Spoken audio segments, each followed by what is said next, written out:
My name is Rebecca Stewart. I am 35 years old and work as a senior investment manager at a major investment firm on Wall Street. On the surface, I may seem like the epitome of success.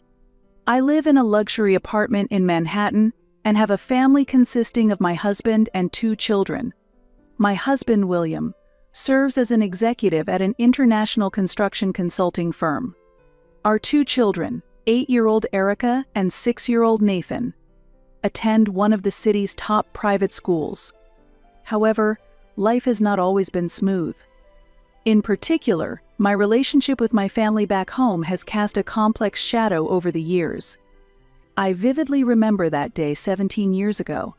It was the last day of high school, and I had just received a full scholarship offer from the top business school in the state.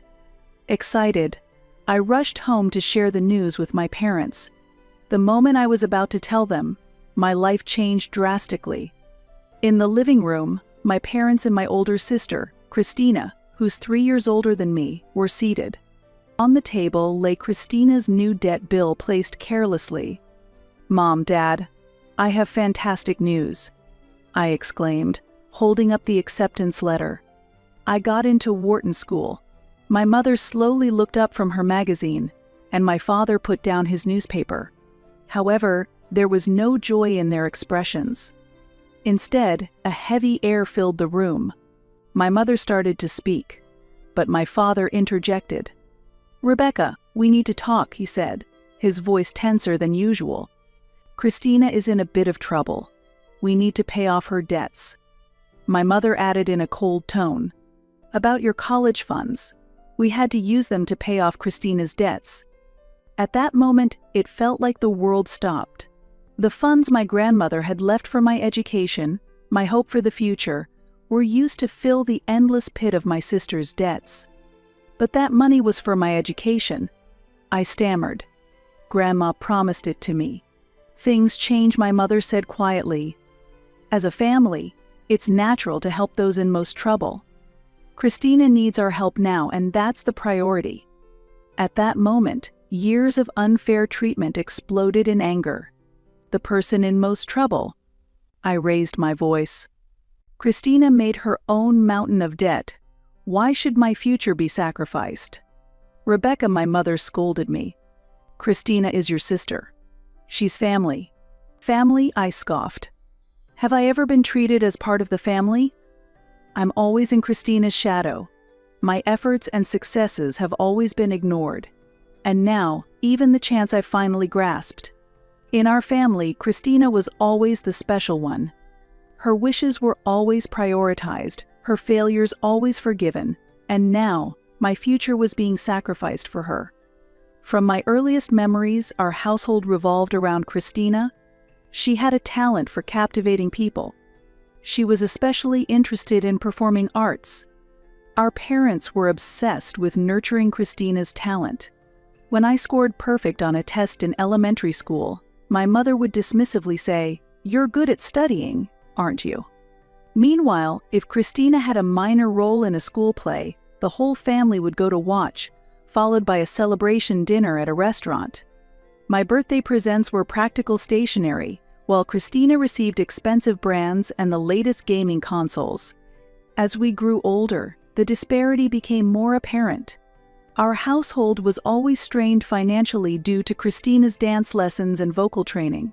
But when I asked for funds for a science club expedition, it was denied with, "Let's cut back on luxuries."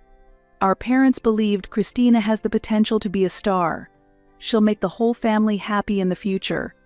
In high school, Christina was a popular cheerleader with poor grades, but our parents still wanted her to focus on performing arts, enrolling her in expensive talent agency lessons.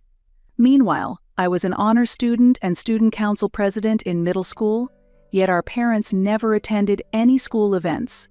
This unequal treatment stemmed from our parents' skewed values.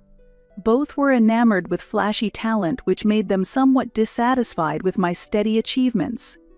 Christina's debts began 3 years ago, just after she graduated from high school. First, she was scammed out of $10,000 by a fraudster posing as a famous talent agency. My parents covered this by dipping into my college funds, justifying it as a good experience. My grandmother, knowing this, offered to support my education. Then it was revealed that Christina had diverted her vocational school fees to entertainment expenses, creating a $2,000 debt. This time, my parents diverted my preparatory school funds to pay off the debt. They defended her again, saying, "We should forgive mistakes made in youth." 2 years ago, Christina had accumulated $5,000 in debt through multiple credit cards. She was depressed after failing an audition and just diverted her feelings into shopping. My parents sympathized and said, "Poor thing." This time, they paid off the debt using the home renovation funds. And now, Christina had fallen victim to a marriage scam, creating yet more debt, and even reached into the educational funds my grandmother had offered for me. Throughout all of Christina's endless debts, my funds were diverted and my dreams were postponed.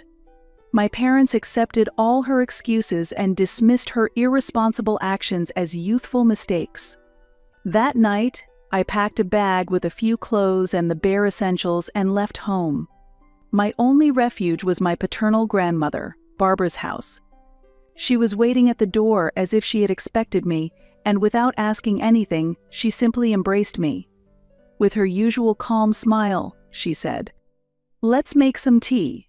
That night, she explained the true reason she had entrusted the educational funds to my parents. She believed in my talent and determination. However, my parents completely betrayed her intentions. "But don't worry," she said, holding my hand. "I have other savings. You don't have to give up on your dreams." Thanks to her support, I was able to go to university. She not only paid for my tuition but also supported my living expenses. In return, I promised to maintain excellent grades while working part-time. During my freshman year of college winter break, I went near my family home just once. From a distance, I saw the warmly lit windows decorated for Christmas and could hear laughter and see Christina's new car parked. It was a painful moment, but it reaffirmed my resolve to achieve happiness on my own terms. University life was not easy. I worked early mornings at a cafe, attended classes during the day, and studied in the library at night. Weekends were packed with internships to gain practical experience. However, my efforts paid off, and at graduation, I received an offer from a major investment firm. Immediately after graduating, I tried to repay Grandma, but she steadfastly refused. "That was an investment in you.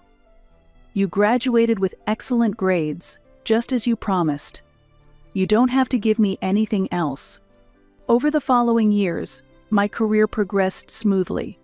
At 25, I was promoted to the youngest manager in my department. I met William during a meeting for an investment project. He was there as a construction consultant for the other company. During the presentation, he responded sincerely and accurately to my sharp questions. After the meeting, he approached me, saying, "That was an excellent analysis." I was impressed by his straightforward manner. Our first date was at a small Italian restaurant in Manhattan. He talked about his work and his passion for architecture, especially his experiences with infrastructure projects in developing countries. That night, I shared a bit about my family.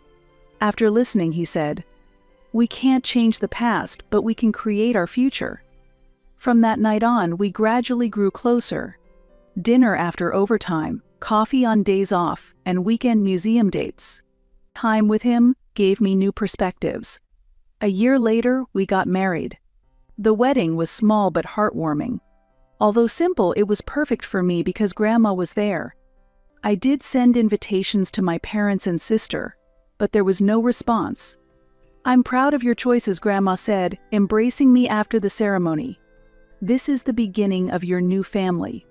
In the years following our marriage, our life progressed smoothly. A year later, our daughter Erica was born and Grandma visited the hospital daily. 2 years later, when Nathan was born, it was the same. She was the one who understood the struggles and joys of parenting more than anyone. Even after giving birth, my career continued to advance steadily. At 35, I became a senior manager and purchased a luxury apartment in Manhattan. Erica, now 8, grew up to be a studious and thoughtful child like me. Nathan, 6, took after William's outgoing and friendly nature. Our days are hectic with work and parenting, but at night, we gather around the dinner table as a family.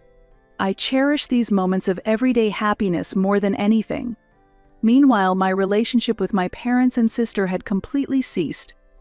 Grandma occasionally reached out to my parents a few times a year.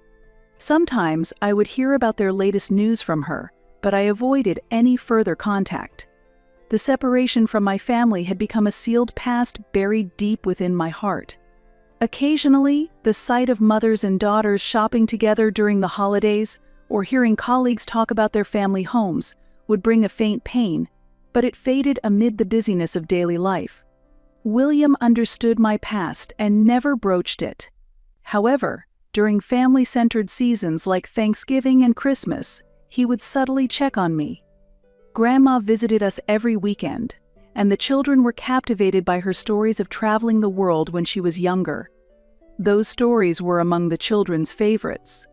However, one day, with Thanksgiving just 2 weeks away, a phone call shook the tranquility of our lives. "Rebecca, there's something I need to tell you." Grandma's voice had its usual warmth, but was mixed with an urgency. "What's wrong?" I asked. "Your parents and Christina have contacted me. They want to come to my house for Thanksgiving this year." My heart seemed to stop for a moment. It had been 17 years since I had seen my parents and sister. Just the thought made my hands begin to tremble. "Do they know I'll be there?" I asked with a shaky voice. "Yes," Barbara answered quietly. "Actually, they've asked to see you." After a long silence, I sighed deeply. "All right, I'll think about it." That evening, I spoke to William about it. Holding my hand, he said, "I'll support whatever decision you make, but don't force yourself." "Thank you." "I'll think it over a bit more," I replied, but I couldn't sleep that night. While William slept quietly beside me, memories of 17 years ago flooded my mind. In the end, I decided to attend. I wasn't entirely sure why. Perhaps I wanted to put an end to years of anger and sadness. I told the children they would be meeting new relatives. Erica seemed to understand that this visit meant more than a typical family gathering, but she asked no questions. On Thanksgiving Day, we headed to Grandma's house. I had no idea how much this decision would change my life. The morning drive to her house was filled with an unusual tension. William occasionally glanced at me while driving, and the children were quieter than usual in the back seat. When we arrived, my parents' car was already parked outside. Seeing them standing at the door, 17 years rushed back at me. My father's hair had turned completely white, and my mother's back was slightly hunched. Christina looked the same, but with bags under her eyes, appearing tired. "Rebecca." My mother's voice trembled. "It's been a long time," I replied flatly. An awkward silence followed. If Grandma hadn't appeared with her signature pumpkin pie, the silence would have probably stretched even longer. She eased the tension by introducing the children. My parents couldn't hide their joy at meeting their grandchildren, though Christina was visibly restless. Dinner went more peacefully than expected. The conversation mostly revolved around the children, their school activities, hobbies, and future dreams. Christina talked about her divorce, and my parents discussed their retirement life.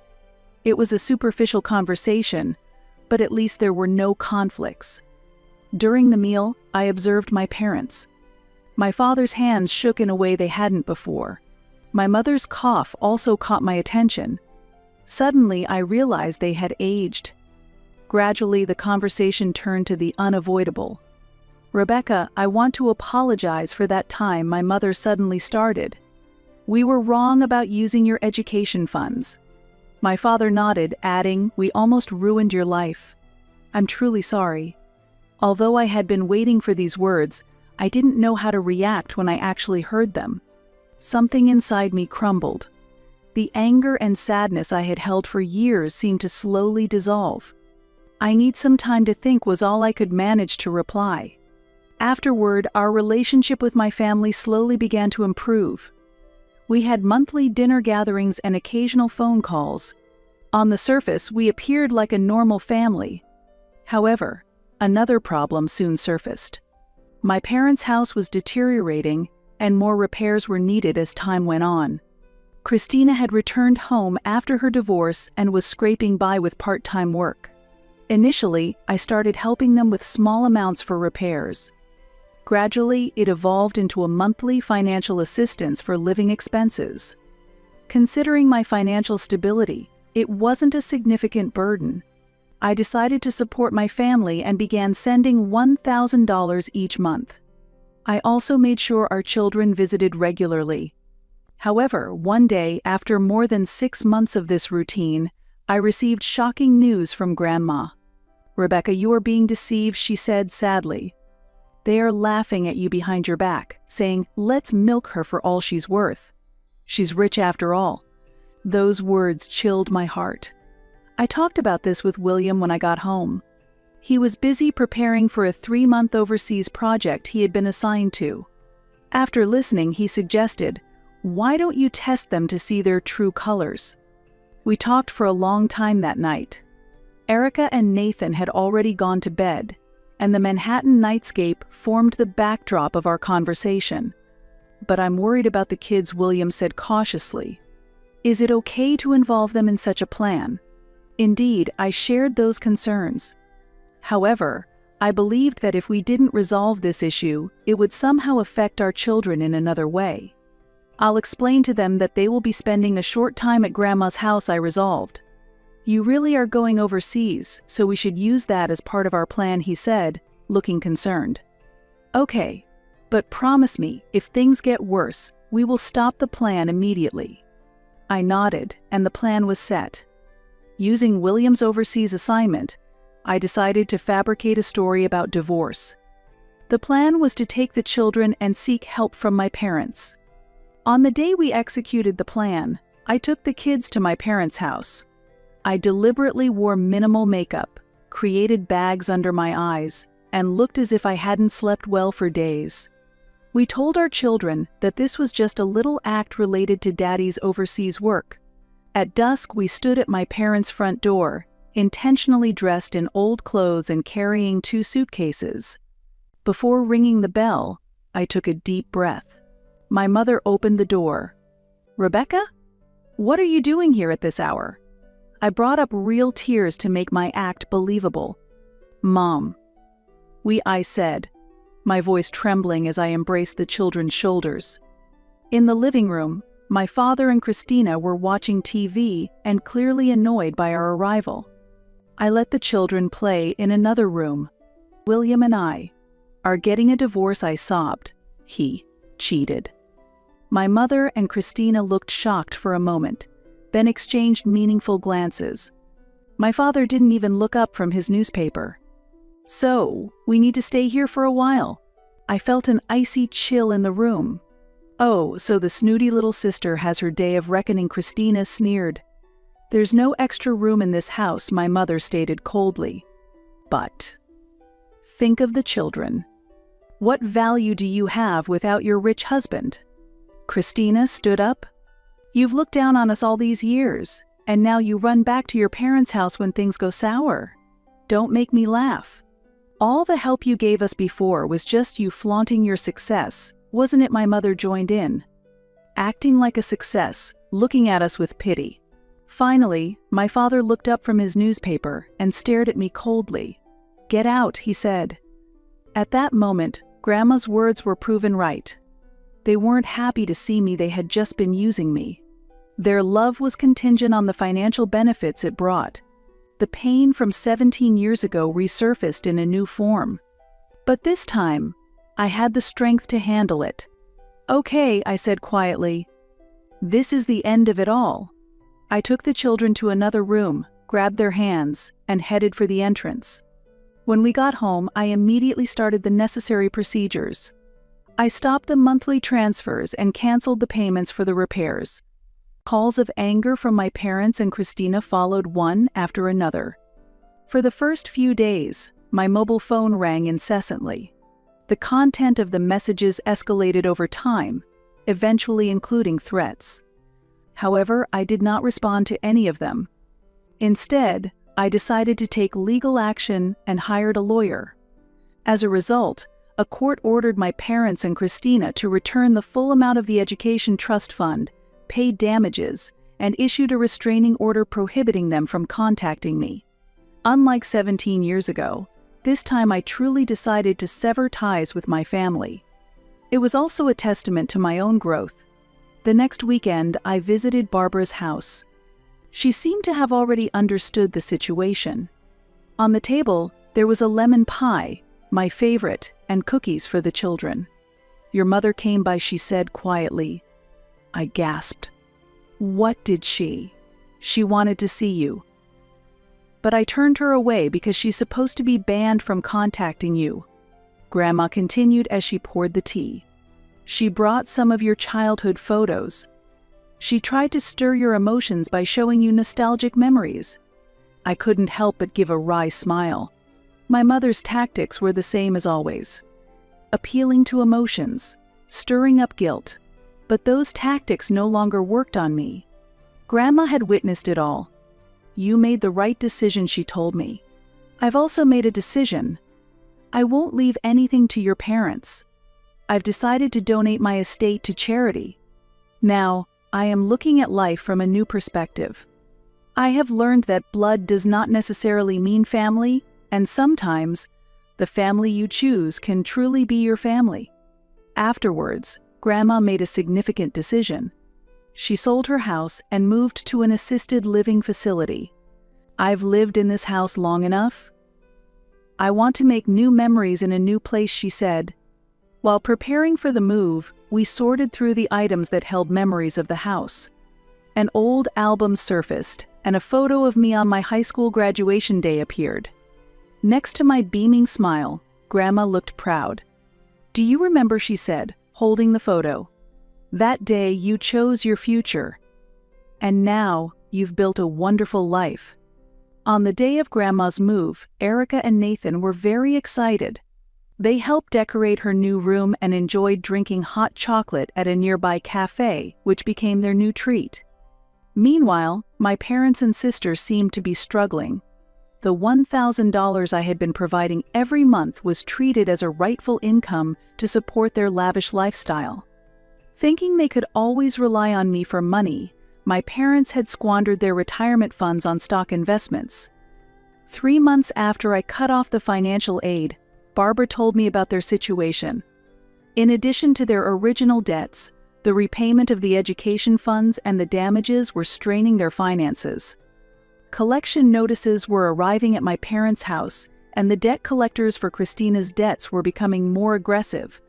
I heard that my father started making even more reckless investments to recoup his losses and lost a significant amount of money. Christina had been duped by a new scam artist posing as a producer and had accumulated more debt.